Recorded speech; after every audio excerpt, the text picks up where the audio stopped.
Chers téléspectateurs d'Africa 24, bienvenue dans cette émission consacrée à l'élection du président de la Fédération ivoirienne de football. Nous présentons cette émission spéciale en collaboration avec le média ivoirien Abidjan.net. Il est candidat au poste de président de la Fédération ivoirienne de football. Il a été premier vice-président de la FIF et il a une profonde connaissance du football ivoirien pour avoir participé à la gestion de la fédération pendant plus d'une décennie. Désormais, il veut donner une autre impulsion au football à travers son leadership. Monsieur Sori Diabaté, bienvenue. Merci. Et merci d'avoir accepté notre invitation. Merci. Alors nous sommes à quelques jours de cette élection très cruciale et tant attendue par les Ivoiriens. Comment vous sentez-vous? Très bien. Je me sens très bien parce qu'il s'agit ici de choisir un président pour la Fédération ivoirienne de football.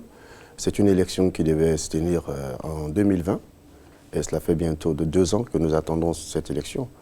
Et maintenant que nous allons allègrement vers la fin de ce processus électoral, vous conviendrez avec moi que le candidat que je suis est plus que satisfait, plus que heureux d'aller aux urnes ce samedi afin qu'on arrive correctement au terme de ce processus et que la Côte d'Ivoire puisse avoir à la tête de sa fédération un président élu.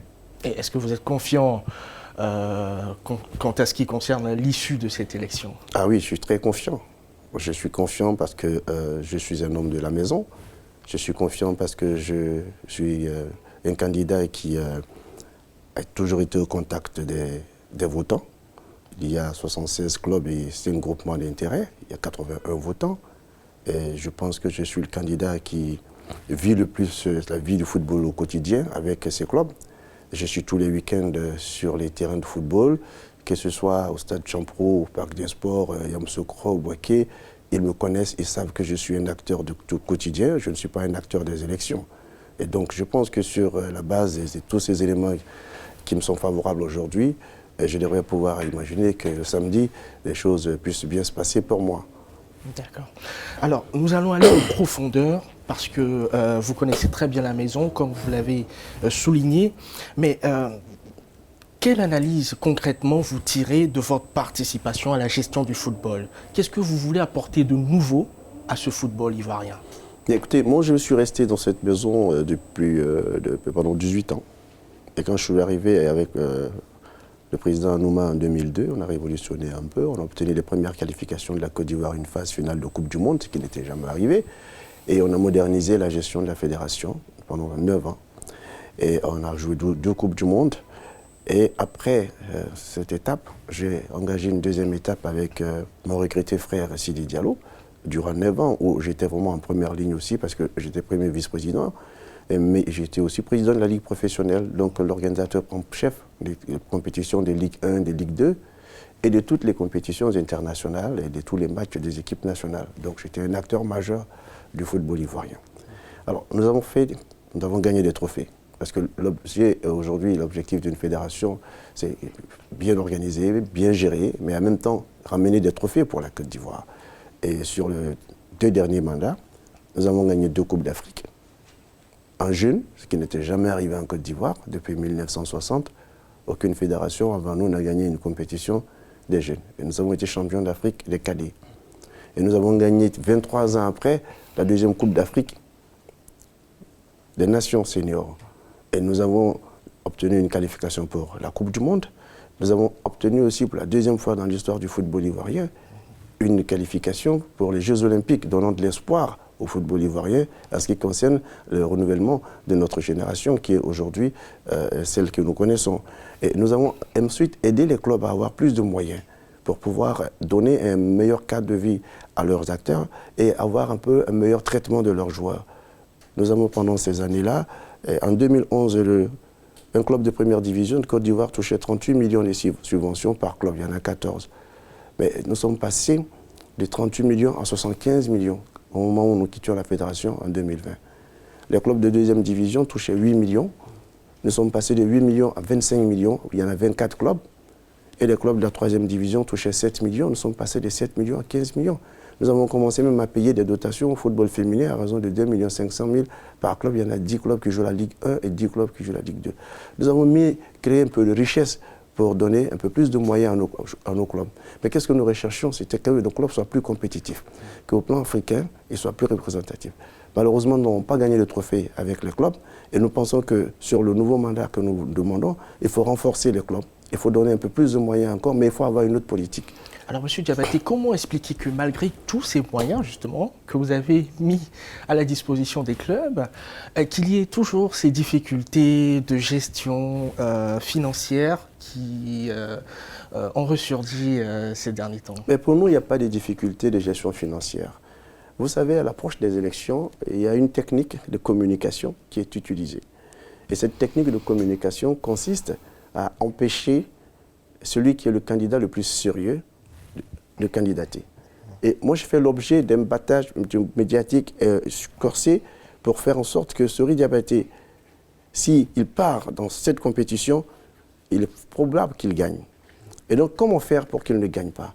La première des choses, c'était de dire, d'abord, ils ont fait des malversations à la fédération. Alors, de ce point de vue, nous sommes tranquilles. Parce que de 2011 à 2020, chaque année, il y a eu une assemblée générale ordinaire où il y a eu un rapport d'activité qui a bénéficié du cutus. Cela veut dire tout simplement que nous avons exécuté le programme que nous avons établi et que le club était d'accord avec la gestion que nous avons faite de nos activités conformément aux attributions, au but que l'on assigne à une fédération sportive dans l'autre. Deuxièmement, en ce qui concerne la gestion financière, tous les comptes ont été certifiés par le commissaire aux comptes. Dès l'instant où le commissaire aux comptes certifie le compte, cela veut dire que, selon l'orthodoxie comptable, vous avez respecté tout ce qu'il faut pour pouvoir, n'est-ce pas, avoir la pour que le compte soit certifié. Après, les commissaires aux comptes certifient le compte, ces comptes sont soumis à l'Assemblée générale. Durant 9 ans, nous avons obtenu le quitus financier. Donc, ça veut dire quoi? Cela veut dire tout simplement que vous êtes dégagé de toute responsabilité en ce qui concerne la gestion financière de la fédération.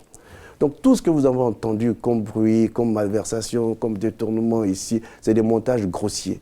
Et avec un seul but, en agissant ici, on allait dire, voilà, ce monsieur qui s'appelle Sori Diabaté, qui était dans cette maison, qui a géré, a fait des malversations avec l'équipe qui était là, il ne peut pas être candidat. Mais aujourd'hui, je suis candidat. Si je suis candidat, cela veut dire tout simplement qu'il y a eu beaucoup de légendes autour de tout ce qui a été dit, parce que jamais on n'a pu vous apporter la preuve de tout ce qui a été annoncé. D'accord, M. Diabaté, mais quand même, ces faits de malversation financière viennent quand même du comité de normalisation, qui est un comité sérieux. Et on ne peut pas quand même douter de tout ce qu'ils avancent. Ce que vous dites là, cette dame, la question lui a été posée à la dernière Assemblée générale. Elle a dit qu'elle n'a jamais attaqué l'ex-comité exécutif. Ça vous engage. Parce que des clubs, lors de la dernière Assemblée générale, lui ont dit, madame, vous avez passé votre temps à attaquer les anciens dirigeants fédéraux. Elle a dit, jamais je n'ai attaqué. Je mets au défi quiconque de me dire qui j'ai attaqué. Je n'ai jamais fait d'attaque contre l'ex-comité. Alors aujourd'hui, vous êtes en train de me dire, vous êtes en train de me sortir des éléments. Parce que je suppose que vous savez tout ce qui a été dit. Qui en est à la cause? Mais alors, moi, je ne sais pas. Moi, j'ai lu beaucoup de choses dans la presse. Mais ce qui compte aujourd'hui, c'est ce que les clubs, nos mandants, perçoivent de notre gestion. C'est que nous n'avons pas de compte à rendre à ceux qui écrivent, qui font du buzz, qui écrivent n'importe quoi. Il y a certains journalistes qui ont essayé de venir sur ce terrain-là. Nous avons demandé tout simplement, le 18 septembre 2022, quand la présidente du comité de normalisation, à une assemblée générale avant celle du 18 septembre 2022, à la première AG, a dit il y a des audits qui ont été faits. Il y a des situations anormales. Il y a des éléments sur lesquels il va falloir se prononcer. Et elle a laissé planer un certain nombre d'informations sans entrer dans le vif du sujet.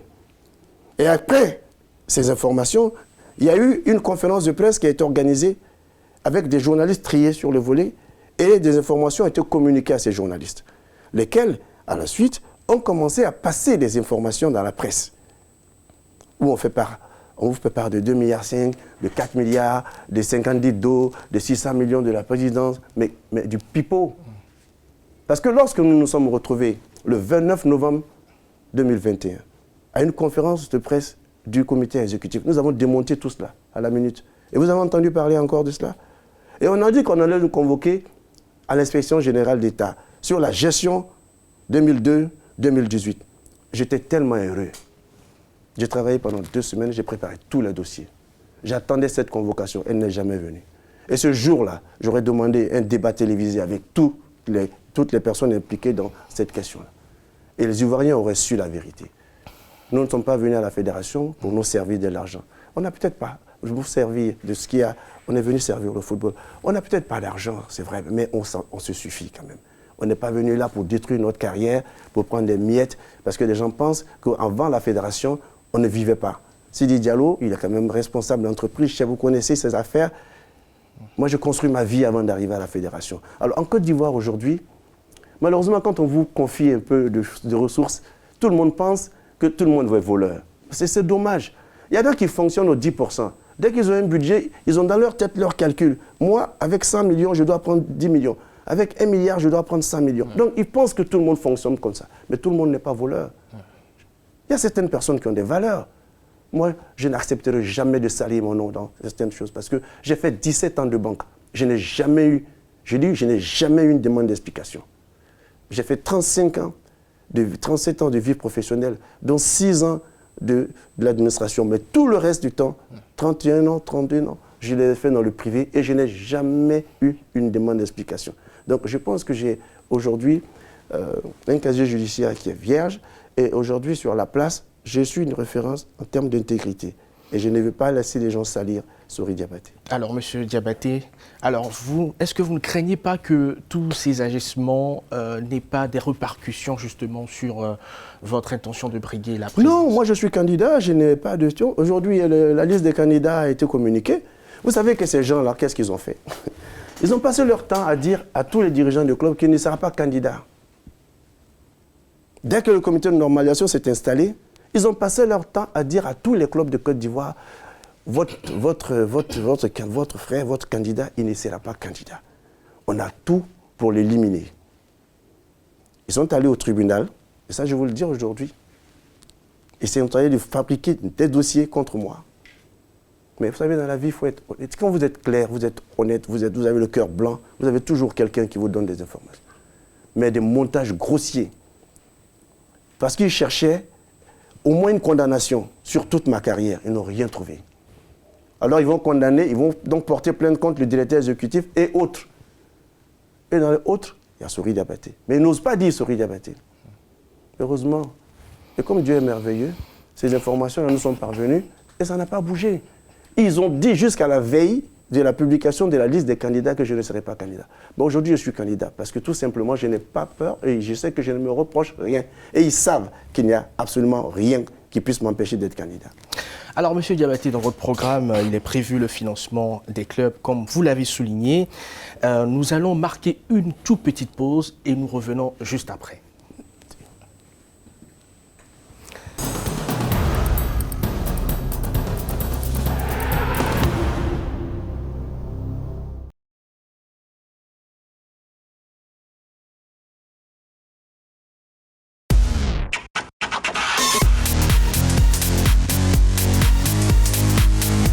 Chers téléspectateurs d'Africa 24, merci de nous rejoindre dans cette émission spéciale consacrée à l'élection du président de la Fédération ivoirienne de football. Nous sommes toujours en présence de M. Sori Diabaté, un des candidats à cette élection. Merci pour votre présence, M. Diabaté. Okay.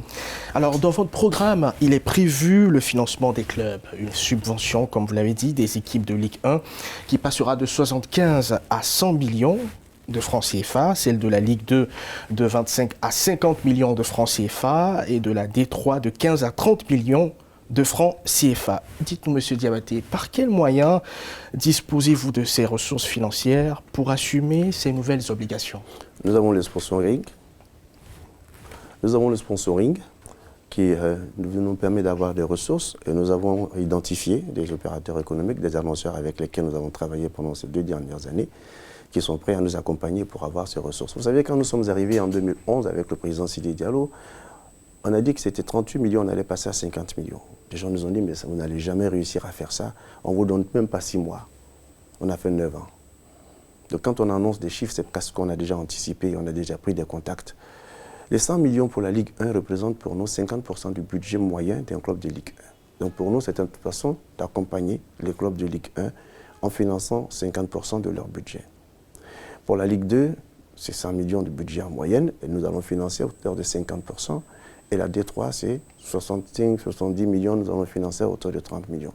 Nous avons les sponsoring que nous avons et nous avons au niveau de la Ligue 1, nous avons les droits télé qui nous permettent d'avoir des ressources pour pouvoir payer les 100 millions parce qu'une partie des ressources provient des droits télé. Et derrière, il y a tout le sponsoring qui nous permet d'avoir les ressources pour pouvoir respecter ces engagements.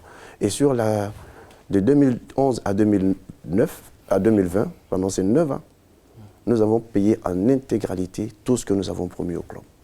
Donc nous n'avons aucune crainte, nous espérons pouvoir fonctionner comme nous l'avons prévu et quand nous le disons, nous le faisons. Mais sur quels critères vous choisissez ces investisseurs justement? Est-ce qu'on peut avoir une idée sur leur profil? Mais c'est des opérateurs qui ont besoin de visibilité. Aujourd'hui, dans différents secteurs d'activité, il y a certains opérateurs qui ont besoin d'annonceurs, qui ont besoin de visibilité, qui sont dans plusieurs domaines. Je ne vais pas citer spécialement des domaines aujourd'hui, je ne vais pas commencer à balancer mes idées, mais nous avons déjà évoqué et évalué un certain nombre d'annonceurs qui sont prêts à nous accompagner. Et qui nous accompagnent déjà dans notre campagne. Vous savez, il y en a qui nous ont dit qu'on n'allait même pas tenir un mois dans cette campagne. Issou Bamba est là. On ne le voit même pas faire un mois de campagne.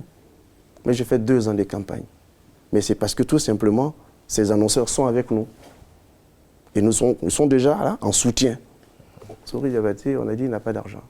Mais il est là, ça fait 2 ans. Il tient le coup. Mais comment il tient le coup? Parce que tout simplement, des personnes ou des structures qui croient en nous, et qui savent que nous avons la possibilité de développer le football ivoirien, ont commencé à nous accompagner. Et c'est pour cela que nous sommes là. Et ce sont ces structures qui vont nous accompagner lors de notre mandat à la tête de la fédération.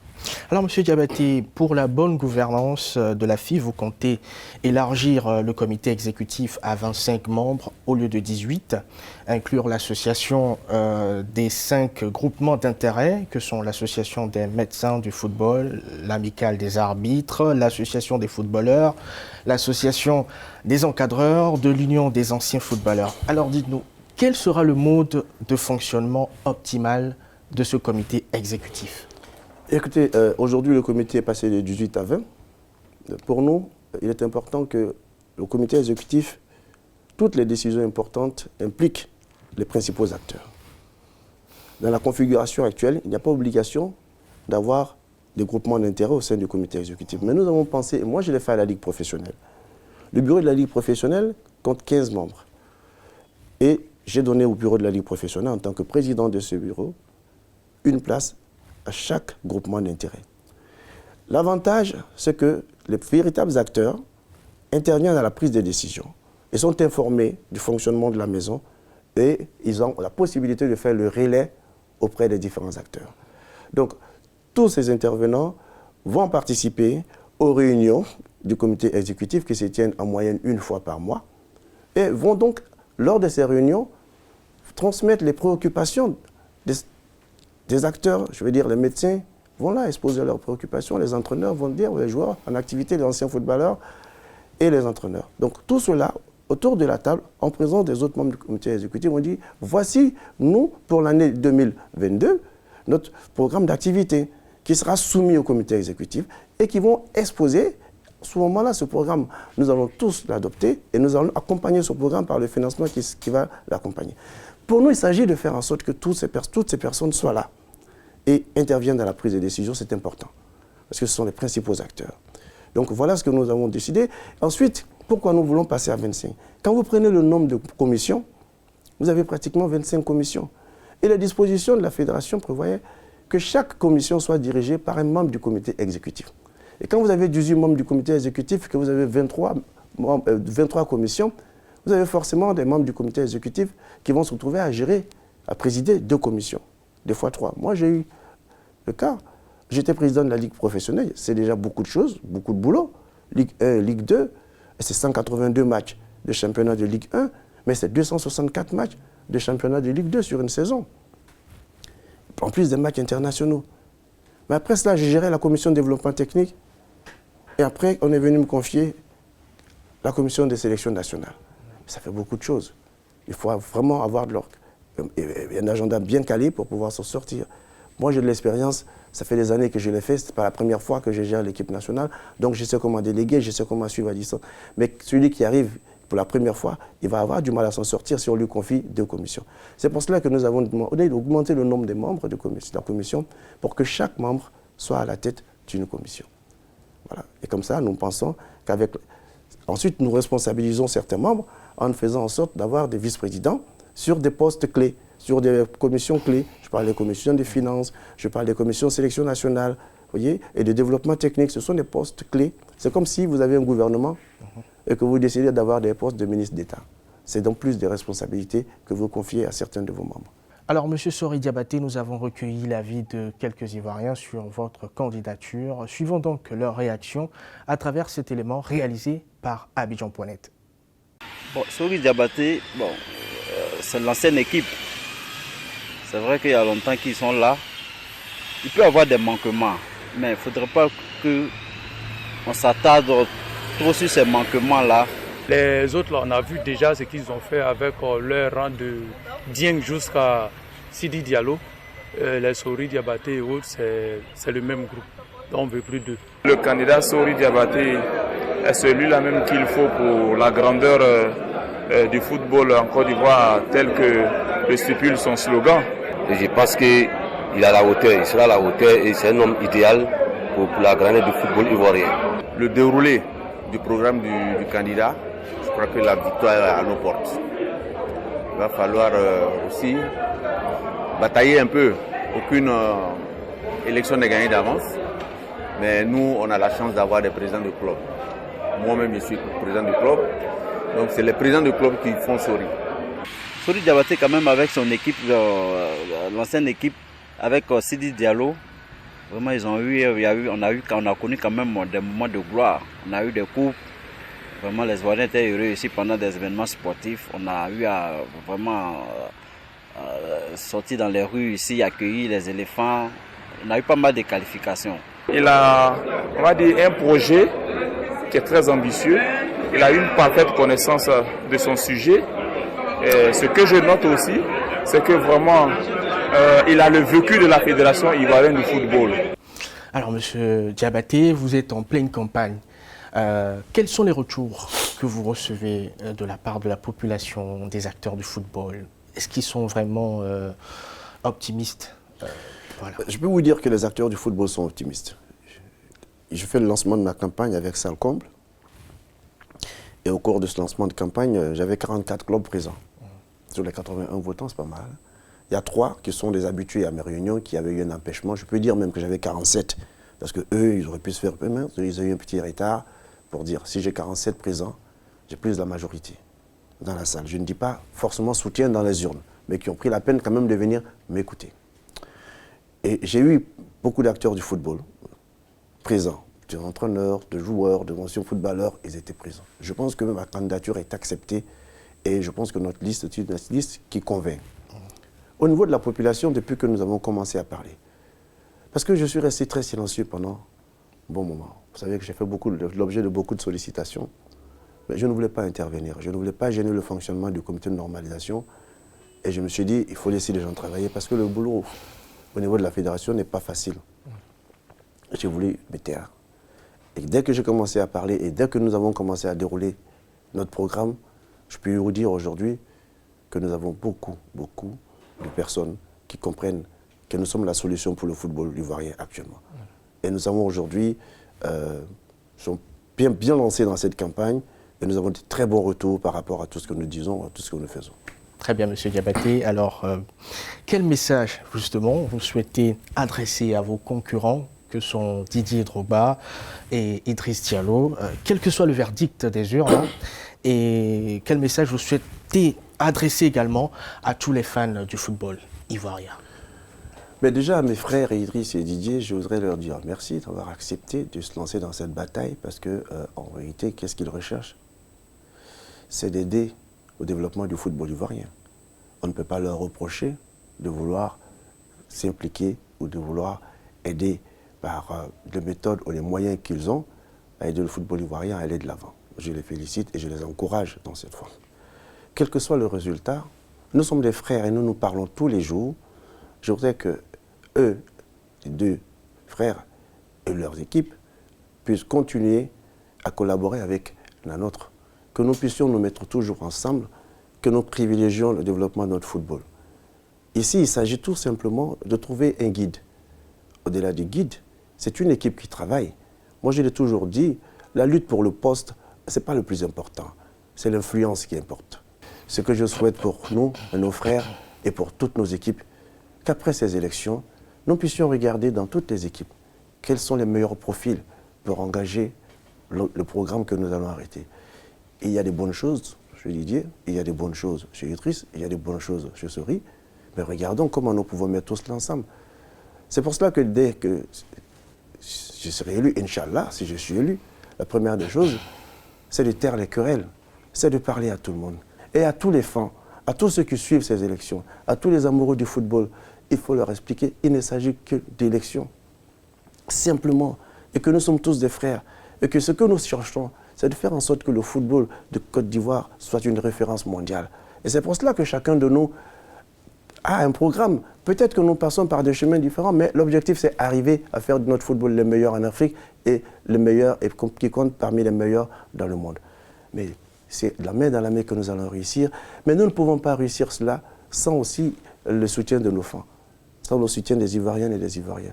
Qu'ils taisent leurs querelles. Il n'y a plus d'animosité. Samedi, c'est fini. Après samedi, eh bien, il y aura un seul travail à faire, développer le football ivoirien avec Idriss Diallo, Sori Diabaté, Didier Drogba, et ensemble, avec le soutien de nos autorités et le soutien du peuple ivoirien, nous allons tous réussir pour la grandeur du football ivoirien. Merci d'avoir accepté notre invitation, M. Sori Diabaté. Merci à vous également, chers téléspectateurs, de nous avoir suivis.